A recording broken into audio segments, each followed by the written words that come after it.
Act 4, Scene 1.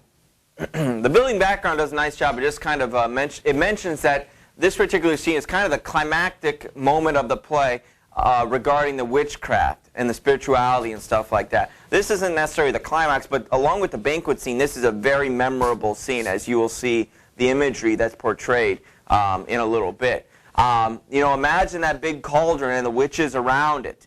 If you the Little Mermaid with Ursula, and she's just throwing junk into her cauldron. I mean, stuff's coming up and weird ingredients, and that's the type of stuff that they're going to be doing.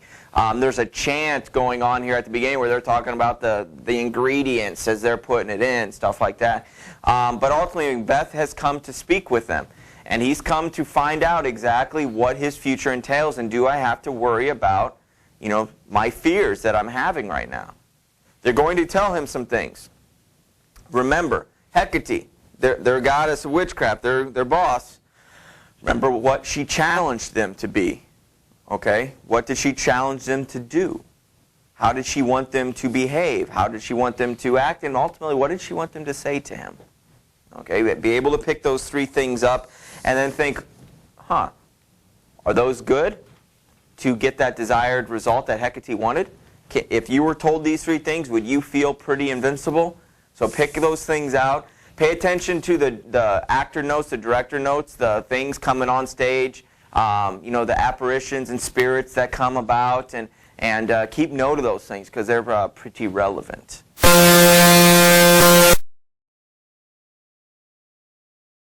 Scene 4, a deserted place. The witches spend, a page here conjuring up their potion, putting things in, chanting. That line of theirs, double, double, toil and trouble, that's a very famous line. Some Jeopardy type line. If they just say, what play is this? And I put that up there, people should know. So it's just very famous, and they repeat it a couple times there. Hecate shows up for her last little cameo at the top of the next page, line 3940. She's pleased. She goes, "Oh, well done. I commend your pains, and everyone shall share in the gains." So I applaud your efforts and your exertions, and everybody is going to gain from those efforts that you've exerted. And now, about the cauldron, sing like elves and fairies in a ring, enchanting all that you put in. So you got everything in there. Now go around and chant, and make it make it dark and make it work. Because, as the witch says here in a little bit, she says, something wicked this way comes, which is another very famous line from Macbeth. And that something wicked is whose entrance? Macbeth. Macbeth comes in, and just right away, it's not hello, good morning, how are you doing today? Oh, thank you for making me king. Motivate. He just comes straight out and says, you will tell me some stuff. I've come to find you. Answer me. He says, answer me a couple times to what I ask you. Speak. Demand. Will answer. The next page, 373. This is where it starts to get interesting.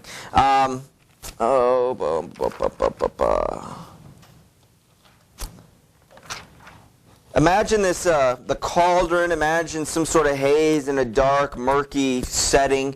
And these things start showing up and talking to him. The very first one, take note of, is an armored head of a warrior.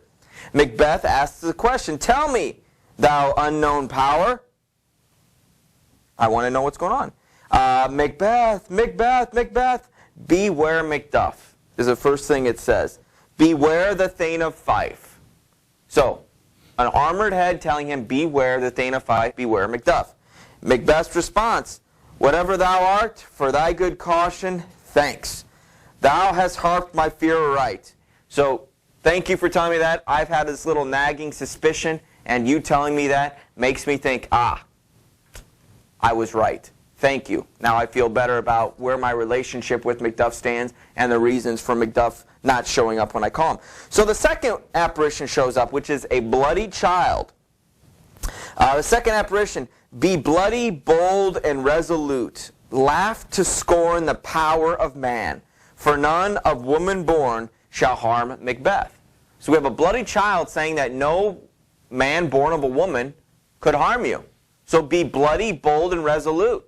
Be very cocky. Be very sure of yourself, because there's no man born of a woman that could harm you. Even though he said beware Macduff earlier, Here, it's you. You don't have to worry about anything. You don't have to worry about any man that was born of a woman. Well, doesn't that take care of most people? Aren't we all born? They don't have, test tube babies in incubators and don't need a mom anymore. Everybody's born of a woman. And so this sounds pretty good. The third apparition, a crowned child with a tree in his hand. Third apparition says, around line 92 or so, Macbeth shall never vanquished be until great Birnam Wood to high Dunsinane Hill shall come against him. Macbeth's response, well, that will never be. How is that possible? That will never be. Who can impress the forest and bid the tree unfix his earthbound root? So what he's saying is, how can the trees get up and march and walk across to me? They can't. This isn't Lord of the Rings where the trees are magical and they can walk and talk and fight and do things. And so they were saying, beware Macduff. You have nothing to fear from any man born of a woman. Okay? And lastly, be careful of, you'll never be vanquished until the trees march on you. Until the trees march to high Dunsinane Hill. He needs to know one more thing, line 100. So he's a lot calmer now. Those are some good things. Now remember what Hecate wanted them to do. Don't forget the witch's motivations. Does it seem to have worked? Macbeth seems a little bit more calm. But he needs to know one more thing. He needs to know, yet my heart throbs to know one thing. Tell me, if your art can tell so much, shall Banquo's issue ever reign in this kingdom? Seek to know no more. I will be satisfied. Deny me this, and an eternal curse fall on you. So ultimately, he needs to know the one thing that's really causing him nightmares, and he needs to know, will Banquo's heirs be king? Don't ask, don't ask. I will be satisfied or curse you. Fine.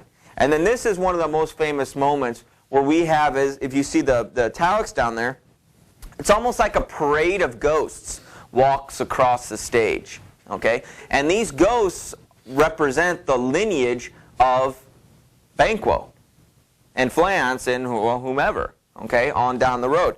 The apparitions of 8 kings representing the 8 Stuart kings of Scotland. The 8th king representing James I, which, think about this. Remember, after Tudor England, Henry VIII and Elizabeth, remember, she didn't have any kids. And so she had her cousin, James I from Scotland, come down and become the king of England and Scotland and united the kingdom. Remember that story? Okay, he was the Stuart clan. And so Macbeth put this in, Shakespeare put this in, saying that with the person at the end of the line is James. James is a descendant of Banquo.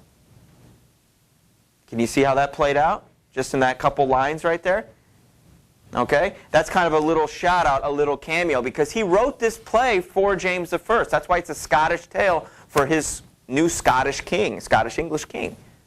And so we have kind of a little shout out, a little cameo. If you're James I, you're watching this, and then there's a representation of you, you're like, good. Well, at least I'm not in the lineage of Macbeth, who was a horrible king. Okay, Banquo was a good, honorable person, and now, oh, I see. Oh, okay, that's kind of funny. Okay. And then there's a mirror in his hand. And Banquo's ghost appears at the end of the procession. And as it'll say later, Banquo's ghost, it's almost kind of just walking behind, just kind of smiling. Because remember his prophecy. You aren't happy as Macbeth, but you are ultimately happier. You won't be king, but you will get kings. And so you can almost imagine, Macbeth, because he's freaking out during this whole line, as you see, as he's saying that stuff on the next page, that's when the parade's happening. And you can imagine Banquo just kind of smiling, waving, something like, you see that line? You? Not so much. Kind of mocking. But just ultimately, he's happier. Okay, because he does have a line. So the answer to Macbeth's question, will Banquo's heirs ever reign? Well, yes. And here's the apparitions. Look at his reactions. Thou art too like the spirit of Banquo. Down, thy crown does sear mine eyeball, skipping. Filthy hags, why do you show me this? Oh, what will the line stretch out to the crack of doom? And yet the 8th appears, who bears a glass which shows me many more. So they can't keep an endless, infinite line going. But the mirror is to represent someone, looking in, and they could see more and more into the future and more heirs beyond just those 8 and such. And then in the blue, for the blood-boltered Banquo smiles upon me and points at them for his. And it's that smiling Banquo that makes that other prophecy true, where he is much happier. Because is Macbeth happy? He's king. Is he happy? No. He's miserable. He can't sleep at night. He's trying to figure out his future. And so now he sees Banquo, who's dead, who's ultimately happier, and he's pointing at them. I did that. That's me. That's not you. And so it plays out that way, and that's a very, very famous scene. But ultimately, he can come back to those 3 things that the witches told him. Okay, you'll never be vanquished in the trees, march on Dunsinane. Well, that's not going to happen. You have nothing to fear from a man born of a woman. Well, aren't all men, that type of thing. And beware Macduff. Well, I can beware Macduff. In fact, I can take care of Macduff. If you look on the last page here, from this moment, line 147, from this moment, the very firstlings of my heart shall be the firstlings of my hand. So whenever I have these thoughts or these feelings about, for example, Macduff, I knew that I shouldn't trust him. I just had these feelings. Next time I have those feelings, I'm going to act upon them. I'm not going to sit on them and question them, is what he's saying. And even now, to crown my thoughts with acts, be it thought and done, that of Macduff I will surprise, seize upon Fife. Give to the edge of the sword his wife, his babes, and all unfortunate souls that trace him in his line. So, he's not bewaring Macduff. He's going and taking out, should Macduff be there? Great. But he's going to go to Macduff's place, his residence, and kill his wife, his kids, anybody else around there. Hopefully Macduff will be there, but he knows that he's fled off with Malcolm and such to England.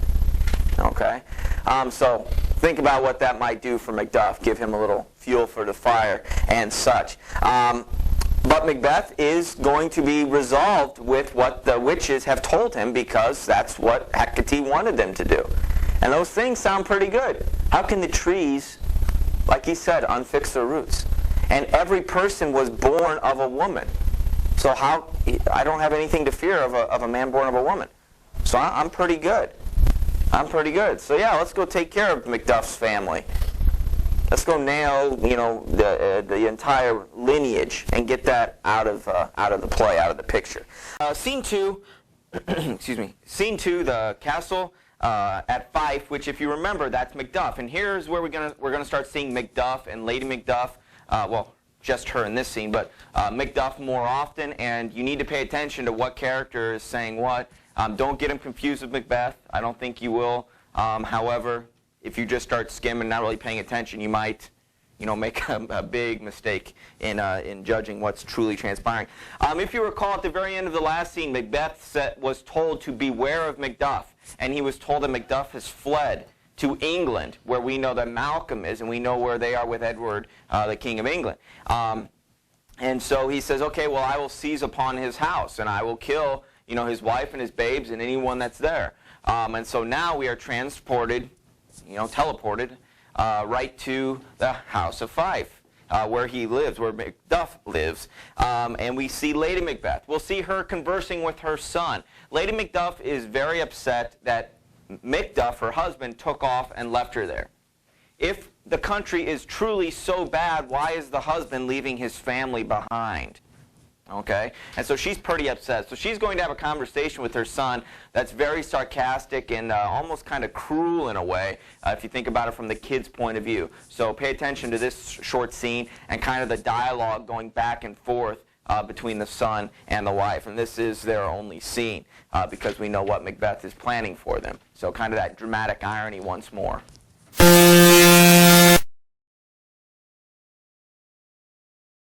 Scene 2, Macduff's castle at Fife. This is the one scene where we see Lady Macduff and her son. The son's not really as significant. However, coming into this, on the previous page, we have Macbeth saying, seize upon Fife and we'll kill his wife and his kids and anybody else that's there. The witch's prophecy, beware, beware, beware, Macduff. And since Macduff has fled to England, he's out of his grasp and he can't do anything about it. And so he goes, well, what can I do? Well, I can go and kill his family. And so that's what he decides to do. We have the presence of Ross, who is a Thane that I've mentioned a few times. He kind of just shows up sporadically for important points to share certain information or to observe it and then pass that along. And he's kind of doing that here. And he's kind of given her, Lady Macduff, an opportunity to kind of vent. She says, what had he done to make him fly the land? Like, what did Macduff do to leave? Why is my husband not here? You must have patience, madam. Well, he had none. His flight was madness. When our actions do not, our fears do make us traitors. And so his fear is making him run away. And the thing that we need to focus on, and I mentioned it briefly earlier, was, if the land is truly this horrible to live in and it's this dangerous, why would he leave his children and his wife alone here?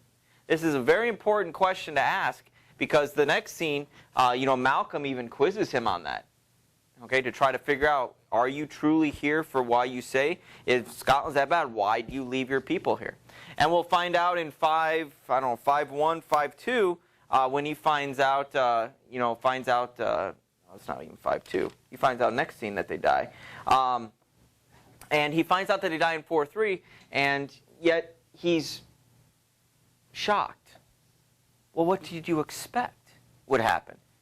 In 4:3, when Ross comes up to him and says, he asks, are my family well? He goes, well, they were fine when I left them. Which is not a lie, because you can see here Ross is with them and they're fine. But then a page later, he says to Ross tells him that your family's been killed. And he was surprised a page earlier when they weren't killed yet. He goes, wow, the tyrants left them alone? That seems strange. And then he finds out that they died, and he goes, oh, horror. Well, what do you expect? You even thought that they were going to be hurt. Now, why did he not take them? It could be, he didn't want them to slow him down. Maybe he couldn't. Maybe he thought he could get there and back without anybody knowing. I'm not too sure, but, if Scotland is that horrible, why didn't he take them with him? And that's the frustration of Lady Macduff. And Ross really does the best he can at standing up for Macduff being a noble man, being a very noble individual. So Ross leaves, and then Lady Macduff and her son go back and forth and kind of have a rough, a little altercation back and forth about your father's dead. No, he's not. Yes, he's dead. He's dead to us. Well, he's not really dead, or else you'd probably go. And she goes, oh, I'll go buy another one, and blah, blah. I mean, it's just back and forth. It really doesn't affect the whole plot too much. The thing is, it's kind of sad that their last moments together were, clashing at each other, and her trying to be a little mean to him, and he's defiantly still saying his dad's alive and still staying loyal to that bond and that relationship. And then on 378, around line 61, 62, the character of the messenger shows up, and he says, bless you, fair dame, I am not to you known, though in your state of honor I am perfect. You don't know me, but I know you. You don't know me at all, so you have no reason to believe me, but you need to listen to me. I think you need to leave this house now. There are some people coming, and you best not be here. I doubt some danger does approach you nearly. If you will take a homely man's advice, be not found here. Hence with your little ones. Well, whither should I fly? Where should I go? Where should I run? This is my family. My husband has already left. I'm paraphrasing all this stuff, making stuff up. But, where should I go? And ultimately, she doesn't leave. And that's where we see it play out on the next page, that, the character, once again, appropriately named murderer, shows up, and he kills the kid, and then chases her off stage and kills her. Now, remember what I've said many times. A lot of the action happens off stage, okay? Especially with battles and stuff, because just put 10 people on there fighting, and it would be crazy overload of sensories, because all of this stuff's happening, you can't focus. And so a lot of the action actually happens off stage. Seldom do they have big death scenes on stage for little characters like this. Now, big characters, yeah, they probably killed them on stage. Romeo and Juliet, that was on stage. Hamlet, on stage. Macbeth, we shall see. Okay, scene 3, the palace of the King of England. We know that Malcolm has fled to England. We know that Macduff upon the couple scenes ago, Macbeth has heard that Macduff has gone to England as well. And so this particular scene is very important because we haven't seen Malcolm before. Well, we did see him, but he was kind of just a side character. From here on out, he becomes one of the main characters. He is the rightful King of England, the heir to the throne. Okay? And now we have Macduff has come here to bring back the true King of Scotland. Now, if you were Malcolm, would you trust Macduff right away? Some guy comes back and says, hey, come on back. Remember, they fled because there were daggers in men's smiles. Somebody killed Daddy while we were sleeping in the other room.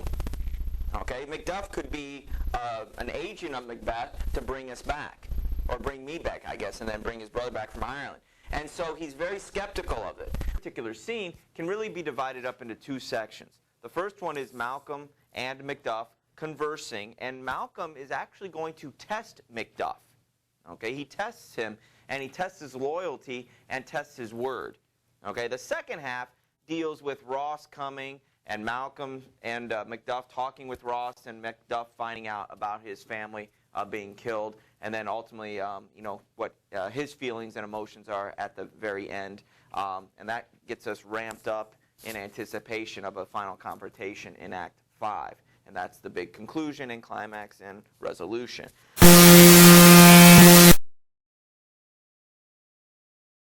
Act 4, Scene 3. The Palace of the King of England. This is one of the most important scenes in the play. There are, you know, there's about 5 or 6 just really turning points in the play, and this is one of them. And it's important, as I've been reiterating tons and tons on occasion, we have to pay attention to the setting and the location. Otherwise, you might get confused. Okay, those that are following about in your mind where Malcolm is this whole time, where he ran off to, well, he's with King Edward in England. Boom. So when we start talking to Malcolm, it should make sense to you. But if not, there are these clues, these things to help you so you don't get distracted or lost. So we have Macduff had escaped England. We have Macbeth, who was, who had been told by the witch's prophecy that, beware Macduff. And since he was told Macduff has fled the country and Macduff doesn't respond to my invitations, he goes, all right, we're going to go kill his family, his kids, anybody that's around. We're going to take them out. Okay, so that's what's happening.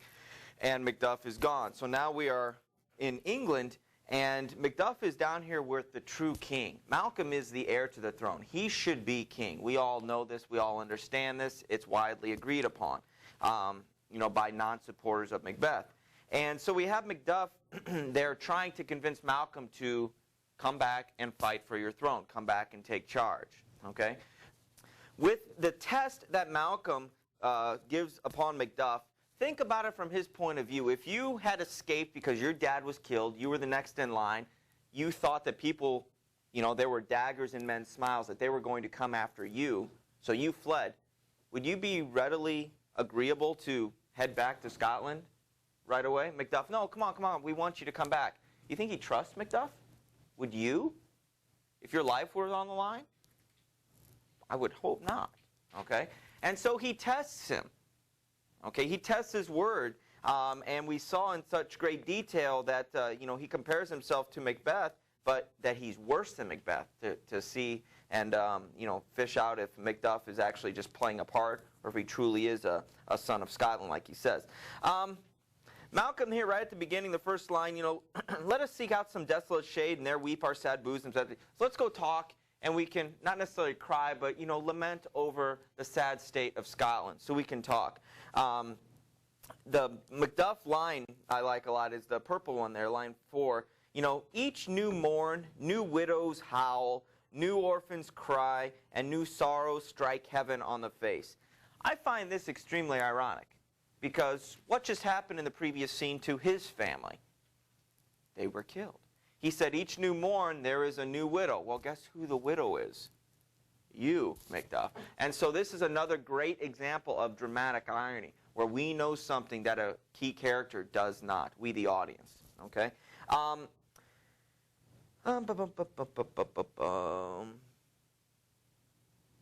bottom of the page, Macduff, Malcolm starts to question Macduff, and Macduff goes, I'm not treacherous. You have nothing to fear from me, in essence. I am not treacherous. Ah, but Macbeth is. A good and virtuous nature may recoil in an imperial charge. So a good person, a good, honest person, they might not be so good and honest when charged, when ordered to do so by the person in charge. And so he's going to test him here. Malcolm, line 26, he goes, why in that rawness? Why in Scotland? Why in that horrible place? Left you wife and child? Those precious motives, those strong knots of love without leave-taking. Isn't that the question that kind of we asked and Lady Macduff was asking earlier? If Scotland's so bad, why did he leave us? And then we kind of hypothesized, maybe he didn't have time. Maybe he thought he could get there and back without being found out. Maybe they would just slow him down. Maybe he didn't think it was that bad, that they were immediately going to be, set upon like that. But he asked this question, if it's so bad, why did you leave your loved ones there? So he starts to question him.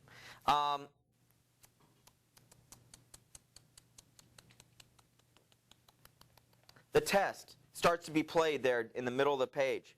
Our country seeks beneath the yoke. It weeps, it bleeds, and each new day a gash is added to her wounds. Line 46, yet my poor country shall have more vices than it had before, more suffer, and more sundry ways than ever, by him that shall succeed. So, Scotland is in a bad shape right now. There are new gashes and new wounds happening daily. But there will be more vices and more evil in this land by he that succeeds Macbeth. What should he be? Who should he be? Well, it's myself, I mean. It's myself in whom I know all the particulars of vice so grafted, that when they shall be opened, black Macbeth will seem as pure as snow. So I alone know of my vices and my indiscretions. But when everybody knows upon them and I have the power of the king, it will make black Macbeth look pure as snow, white. Okay? Well, sure, that can't be. Not in the legions of horrid hell can a devil more damned in evils to top Macbeth. I grant, him bloody, luxurious, avaricious, false, deceitful, malicious, blah, blah, blah. But there's no bottom, none, in my voluptuousness. Your wives and your daughters, your matrons and your maids could not fill up the cistern of my love. And so his main fault that he leads out with, because he's hoping that Macduff will call him on this. Okay? If somebody is truly trying to get Malcolm to come back to Macbeth, they'll say anything so that Malcolm will come. Does that make sense? And so he's thrown out the worst possible scenario to see if Macduff will look past that and go, yeah, okay, we can deal with that. Come on, come back. He wouldn't trust somebody like that. And so his test is to see if Macduff will speak up against this particular individual, and that's Malcolm. And so that's a test. So the first is, I will sleep with your wives, your daughters, your matrons, your maids, all the women. There is no bottom to my voluptuousness. That's his first thing. The response from Macduff, ultimately the last 3 or 4 lines here, he goes, there cannot be that vulture in you to devour so many as will to greatness dedicate themselves. Surely there isn't that vulture in you that would have to take all these women, but you'll be the king and you'll have power. There will be plenty of women who will volunteer to be with you. So we can deal with this vice of yours. That's no problem. We can handle this situation. You might want to look at that as maybe strike one against Macduff, that he doesn't combat him. The second one, were I king, I should cut off the nobles for their lands, desire his jewels and this other's house, and blah, blah, blah, that I should forge quarrels unjust against the good and loyal, destroying them for wealth. So I'm going to wreak havoc upon the country and take anything and everything that I want to make myself wealthy. And those people that are good and just, I will, wreak havoc and ruin their lives so that I can have more material possessions and more gold.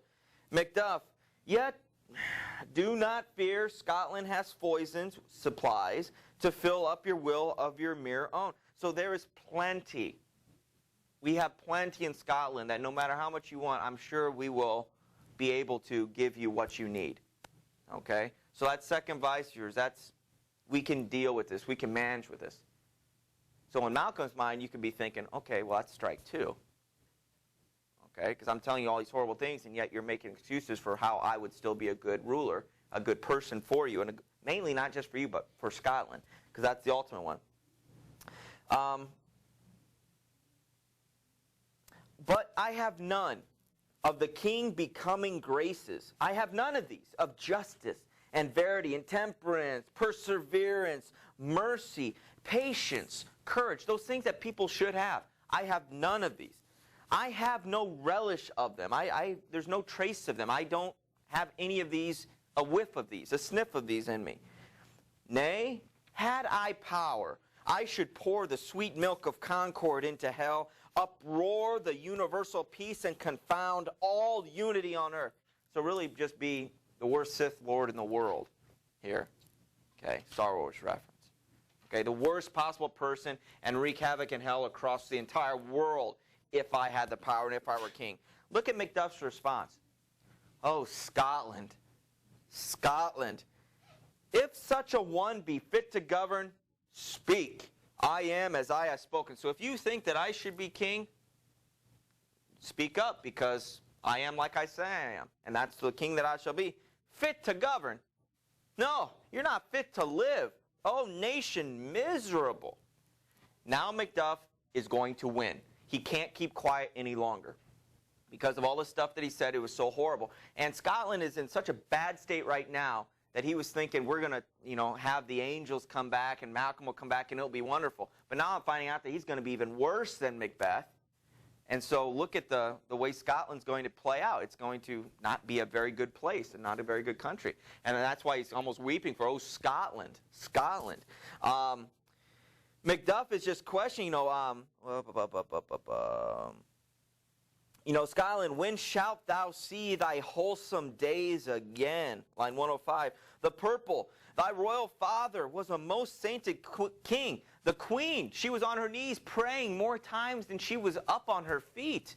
So you had saintly parents. How can you be the way that you are? So he's saying everything that a good, noble Scot, a true person, should be saying. And Malcolm drops the hammer on him on the next page. Macduff, this noble passion, child of integrity, hath from my soul wiped the black scruples, reconciled my thoughts to thy good truth and honor. So your truth has wiped away everything that I had just said a little bit ago. He refers to, devilish Macbeth.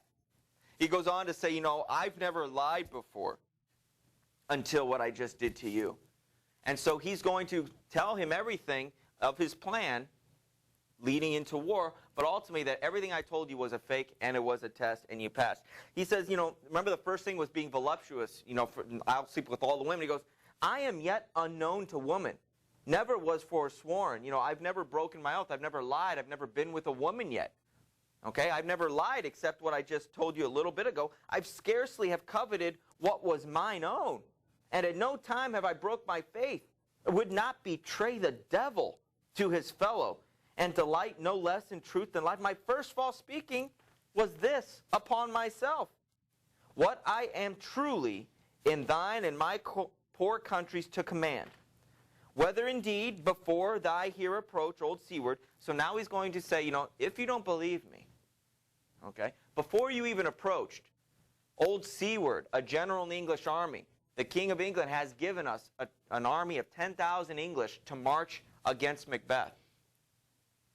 So this sounds like a wondrous thing. So Malcolm is not sitting back. He is already going to do what Macduff came here to get him to do. Why are you so silent? The last line there of Malcolm's. Why are you so silent, Macduff's? Such welcome and unwelcome things at once. 'Tis hard to reconcile. He's a little bit in shock. He heard all those horrible things. His motivation to be there. You're going to save us. You're going to save us. Man, you're a horrible person. Oh, gosh, Scotland's in a worse shape now. Oh, wait, you're lying? Oh, that was a game? Huh? Oh, wait, so we are going to attack and we will become king again? Oh, that's just too much. I need to sit down a minute. So Macduff is happy about this. But he's just had an emotional roller coaster these last 4 or 5 pages. And ultimately, it's going to play out the way that they want him to. The doctor comes in, the doctor that we saw, well actually it's a different doctor, but Malcolm's speaking with this doctor about, we find out some of the backstory to Edward. We never meet Edward, but yet we see his ability to heal people. He's a good king. Everybody loves him. Malcolm loves being there with him. You see how much different these people think about Edward than they think about Macbeth? This is that foil that I was talking about, or this is a foil of Macbeth, this minor character, and this character we don't even see, actually. He has these traits that our main character does not have. Okay? And that really showcases by how good these things are, it really amplifies how bad Macbeth truly is. Okay, so that's Edward, and that's the last they really talk about him for the most part. 384 and 385. The second half of this particular scene, the first half was a test. Second half is kind of dealing with what's going to happen in the near future. Ross shows up here, on 384. Macduff, see who comes here. It's my countryman, but yet I know him not. Oh, I know him now. So as he got closer, Malcolm recognized him. But good God, betimes removed the means that makes us strangers. So it's been a long time since I've seen you, Ross. And so, time has made us forget or not recognize people. People have changed. Macduff's question, stands Scotland where it did? Alas, poor country, almost afraid to know itself. It cannot be called our mother, but our grave. So once again, remember, Ross just shows up from time to time in very important scenes. And he usually comes with some news. He was the one who told Macbeth, you are now Thane of Cauldron. He was the one who was with Lady Macduff just the previous scene, defending, her husband Macduff. He just jumps around, is important. He's the one that when Macbeth was having his fit at the feast, he's the one that said, everybody stand up, we need to go. He's not, so he's an important guy, an important thing, an important character, even though he doesn't have a whole bunch to say and do. Malcolm, line 174. He's asking about Scotland. What's the newest grief? What's going on? Oh, that of an hour's age doth hiss the speaker, and each minute teems a new one. And so you ask me now, and I can only report on what happened that I know of. And that's bad. Each minute there's something worse. So the news is old. It's like looking at a week-old newspaper. Oh, Scotland's horrible. Well, that was a week ago. There's a whole bunch of new stuff that's bad. And so Macduff asks, how does my wife, Ross? Why? Well. And all my children? Well, too. The tyrant has not battered at their peace? No, they were well at peace when I did leave them. Is he lying here? On the next page, he's going to tell them that his family was killed. Did he just lie right there, do you think? They were well when I did leave them. Is that a lie? No. They were very fine. Okay, he was having conversations with them. Why doesn't he come right out and say it? I don't know.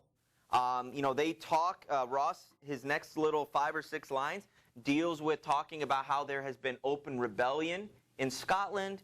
Macbeth, I've even seen some of Macbeth's armies marching to deal with those. So he's showing that there's some revolution and upheaval going on in the country. So really that's more important to the state of this conversation.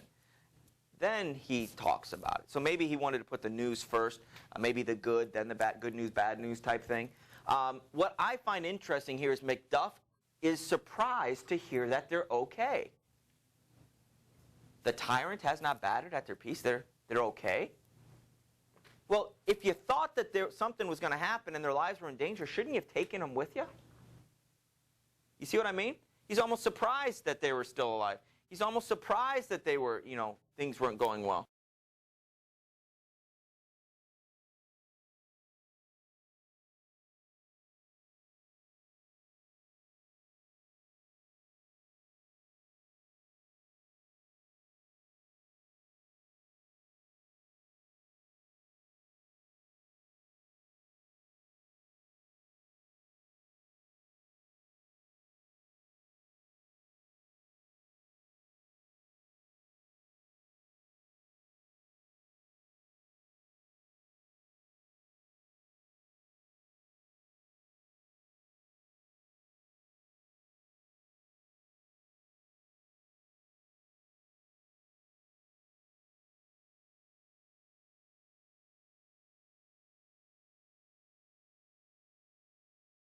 So when, we have Macduff really, kind of being surprised that nothing's happening. Wow, I would have thought the king would have done something about that. Huh, well, good. Like he was risking their lives.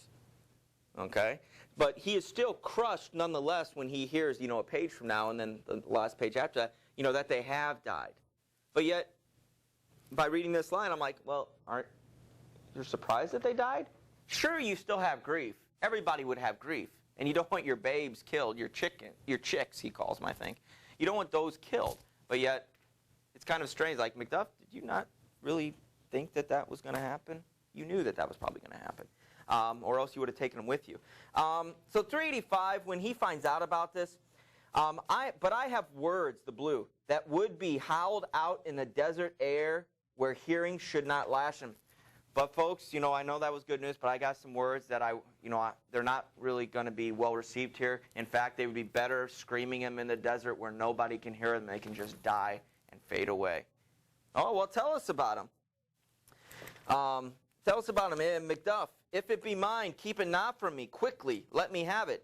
Let not your ears despise my tongue forever, which shall possess them with the heaviest sound that ever yet they heard.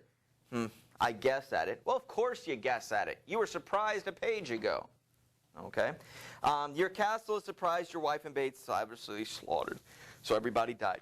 And of course, he can't deal with this. It's rough. Malcolm even is like, use this for revenge. Use this. Take this hate and use it. The next page, 386, Macduff has a line, he has no children. This can be interpreted in several different ways. One of which is, Malcolm, shut up. You don't know what you're talking about. You're a kid yourself. You don't have kids. You don't know what it is to lose your kids. That might be kind of harsh, and I don't know if Macduff is really at that point yet, because we still see him lamenting and really sad and moody. I kind of think it's more about Macbeth has no kids, so he can't understand the torture that he just bestowed upon me. Maybe it's he has no kids, so I can't have any revenge. But again, that's too directed of anger right away, and I think he's still dealing with the shock of it. His main worry is line 223. Did heaven look on and would not take their part? He's worried that when they were killed, maybe heaven wasn't looking in their direction, and so maybe didn't allow them to, ascend the pearly gates and such. Okay, so that was a big deal for him, and he hopes, that, okay, well, hopefully they're in heaven, but he's like, oh gosh, I hope heaven was paying attention to them. My babes, my loved ones, I cannot but remember such things that were most precious to me. I can't remember anything more important to me. And then that comes back to me thinking, well, why didn't you do something about it? Why didn't you take them with you? Okay? But then, we wouldn't have this story. We wouldn't have this motivation otherwise. And then ultimately, Macduff, right there at the bottom, he goes, bring thou this fiend of Scotland and myself within my sword's length, set him. So bring this fiend of Scotland, Macbeth, within my sword's length, so that I can deal with it and, get my justice, get my revenge, your vengeance, pay back what he has done to me. And so that's where we leave off, everything ramping up for Act 5. So Macduff and Malcolm and Old Seward, they have an English army that's getting ready to march into Scotland to fight. We know that Macbeth is mobilized, already fighting some revolutions. We know that Macbeth is extremely confident based on the witch's prophecy. Beware Macduff. Okay, well, I can beware that guy.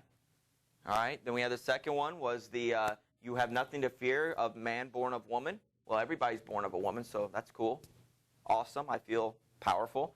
And then lastly, you will never vanquish be till great Birnam Wood marches on Dunsinane. And so till the woods march across the field towards you, you're fine. This is what he's interpreting. That was the witch's motivation. They wanted him, needed him, because Hecate told them, you must tell him things that will make him extremely confident and arrogant when he should be wise. Okay, so that's the motivation to always be keeping in mind as we go through Act 5. Okay?